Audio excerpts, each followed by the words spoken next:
ശബരിമല സ്വർണ്ണ കവർച്ചയിൽ ഉന്നതർ ഉൾപ്പെട്ടിട്ടുണ്ടെന്ന് ഹൈക്കോടതി. വൻ തോക്കുകൾക്ക് പങ്കുണ്ടെന്നും കോടതി. പോറ്റിക്ക് പിന്നിലുള്ളവരെ കണ്ടെത്തണം. കവർച്ചയ്ക്ക് പിന്നിൽ വലിയ ഗൂഢാലോചന നടന്നിട്ടുണ്ട്. പോറ്റിക്ക് സ്വാതന്ത്ര്യം നൽകിയത് ആരാണെന്ന് കണ്ടെത്തണമെന്നും കോടതി ആവശ്യപ്പെടുന്നു. രേഷ്മ ബാബു ഈ വാർത്തയുടെ വിശദാംശങ്ങൾ നൽകും. രേഷ്മ, മുൻപും ഈ ശബരിമല സ്വർണ്ണ കവർച്ചയുമായി ബന്ധപ്പെട്ട് ഹൈക്കോടതിയുടെ ചില സുപ്രധാനമായിട്ടുള്ള നിരീക്ഷണങ്ങളാണ് SIT അന്വേഷണത്തിന് കരുത്തും വേഗതയും പകർന്നത്. ഇപ്പോൾ എന്തൊക്കെ കാര്യങ്ങളാണ് ഹൈക്കോടതി വീണ്ടും ആവർത്തിക്കുന്നത്?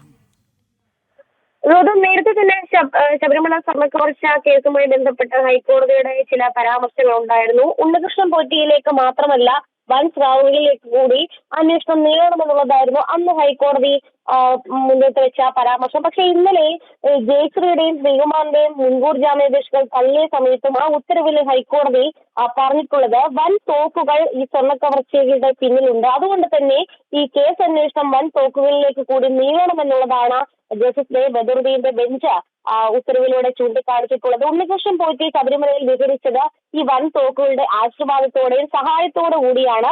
അതുകൊണ്ട് തന്നെ ഇവരിലേക്ക് അന്വേഷണം എത്തി. ഗൂഢാലോചനയ്ക്ക് പിന്നിൽ ആരൊക്കെ പ്രവർത്തിച്ചു, ആരൊക്കെ പങ്കാളിത്തം വഹിച്ചു, ഇതടക്കമുള്ള കാര്യങ്ങളിൽ സമഗ്രമായിട്ട് അന്വേഷണം നീങ്ങണമെന്ന് കൂടി ഹൈക്കോടതി വ്യക്തമാക്കിയിട്ടുണ്ട്. നിലവിലെ അന്വേഷണമൊക്കെ തന്നെ ശരിയായ ദിശയിലാണെന്നാണ് ഹൈക്കോടതിയുടെ അഭിപ്രായം. പക്ഷേ അന്വേഷണം കേവലം നിലവിലെ അറസ്റ്റിന്റെ പശ്ചാത്തലത്തിൽ മാത്രമായി പോകരുത്. കൂടുതൽ ഉന്നതരിലേക്ക് കൂടി അന്വേഷണം നീങ്ങേണ്ടതുണ്ട്. മാത്രമല്ല ഈ ശബരിമലയിൽ സംഭവിച്ച ഈ സ്വർണ്ണ കവർച്ച അത് ഒരു ഘട്ടത്തിലും സംഭവിക്കാൻ പാടുള്ളതല്ല. ഗൂഢാലോചന അടക്കം ആസൂത്രിതമായിട്ടുള്ള കാര്യങ്ങളൊക്കെ തന്നെ ഇതിൽ നടന്നിട്ടുണ്ട്.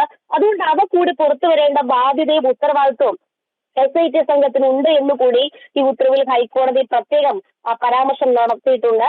ഈ മുൻകൂർ ജാമ്യത്തിന് ഇരു പ്രതികളും അർഹരല്ല. മാത്രവുമല്ല ഇത്രയും വലിയ ഒരു സ്വർണ്ണ കവർച്ചയ്ക്ക് പിന്നിൽ ഉന്നത സ്ഥാനത്ത് താക്കോൽ സ്ഥാനത്ത് തന്നെ ഇരുന്നു കൊണ്ടാണ് ഇരുവരും സഹായങ്ങൾ നൽകിയതെന്നുള്ളൊരു പരാമർശം കൂടി ഹൈക്കോടതി നടത്തിയിരുന്നു. എന്തായാലും ഈ ശബരിമല സ്വർണ്ണ കവർച്ചയുമായി ബന്ധപ്പെട്ട് ബൃഹത്തായിട്ടുള്ള ഒരു അന്വേഷണം നീങ്ങണമെന്നും ആരൊക്കെയാണ് ഇതിന്റെ പിന്നിൽ, അതായത് കേവലം ഇത് നേരിട്ട് നടത്തിയ ആൾക്കാരിലേക്ക് മാത്രമല്ല ഇതിന്റെ പിന്നിൽ ആസൂത്രണം വഹിച്ച ആൾക്കാരിലേക്കും ശബരിമലയിലെ പ്രധാനപ്പെട്ട സ്ഥാനത്ത് ഇരുന്നു കൊണ്ട് പ്രതികൾക്ക് വേണ്ട എല്ലാ സഹായങ്ങൾ ചെയ്ത ആൾക്കാരിലേക്കും അന്വേഷണം നീങ്ങണമെന്നുള്ളതാണ് ഹൈക്കോടതിയുടെ നിലപാട്. എന്തായാലും നിലവിൽ ഹൈക്കോടതി ഈ മുൻകൂർ ജാമ്യാപേക്ഷകൾ തള്ളിയ ഉത്തരവിലാണ് ഈ പരാമർശം നടത്തിയിട്ടുള്ളത്. അത് SIT സംഘം സ്വാഭാവികമായിട്ട് അത് കാര്യഗൗരവത്തോടെ തന്നെ എടുക്കുകയും ചെയ്യും. അതിനിടയിൽ ഗൗതം, മറ്റ് ചില സുപ്രധാനമായിട്ടുള്ള കാര്യങ്ങൾ കൂടി ഈ സ്വർണ്ണ കവർച്ചയുമായി ബന്ധപ്പെട്ട് ഹൈക്കോടതി വന്നിട്ടുണ്ട്. അതായത് മുരാരി ബാബു ഈ വിജിലൻസ് കോടതിയിൽ തന്റെ ജാമ്യാപേക്ഷ തള്ളിയ സാഹചര്യത്തിൽ ഹൈക്കോടതിയെ സമീപിച്ചിരുന്നു.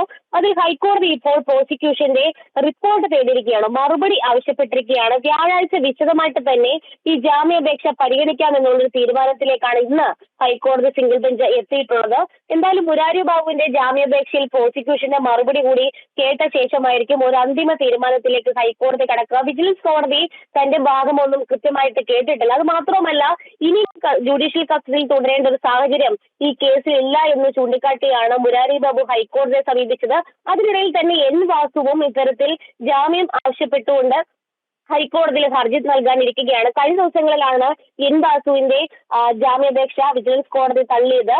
പ്രതിയെ ജാമ്യത്തിൽ വിടുന്നത് തെറ്റായ ഒരു നടപടിയിലേക്ക്, കീഴ്വഴക്കത്തിലേക്ക് നയിക്കും. അത് മാത്രമല്ല ഈ കേസ് അന്വേഷണത്തെ സാരമായി ബാധിക്കാനും സ്വാധീനിക്കാനും ഇടയുണ്ടെന്ന് ചൂണ്ടിക്കാട്ടിയായിരുന്നു മുരാരി ബാബുവിന്റെയും വാസുവിന്റെയും ജാമ്യാപേക്ഷകൾ കീഴ്ക്കോടതി തള്ളിയത്. പക്ഷേ ഉപാധികളുടെ അടിസ്ഥാനത്തിൽ താൻ എല്ലാം അംഗീകരിച്ചുകൊണ്ട് നിൽക്കാൻ അന്വേഷണവുമായിട്ട് സഹകരിക്കാമെന്നുള്ള വാദം ചൂണ്ടിക്കാട്ടിക്കൊണ്ടായിരിക്കും N വാസു ഹൈക്കോടതിയെ സമീപിക്കുക. എന്നാലും മുരാരി ബാബുവിന്റെ ജാമ്യാപേക്ഷയിൽ ഹൈക്കോടതി പ്രോസിക്യൂഷന്റെ മറുപടി ആവശ്യപ്പെട്ടിരിക്കുകയാണ്. N വാസു ഇന്ന് തന്നെ ജാമ്യാപേക്ഷ നൽകുമെന്ന കാര്യമാണ് അറിയാൻ സാധിക്കുന്നത്.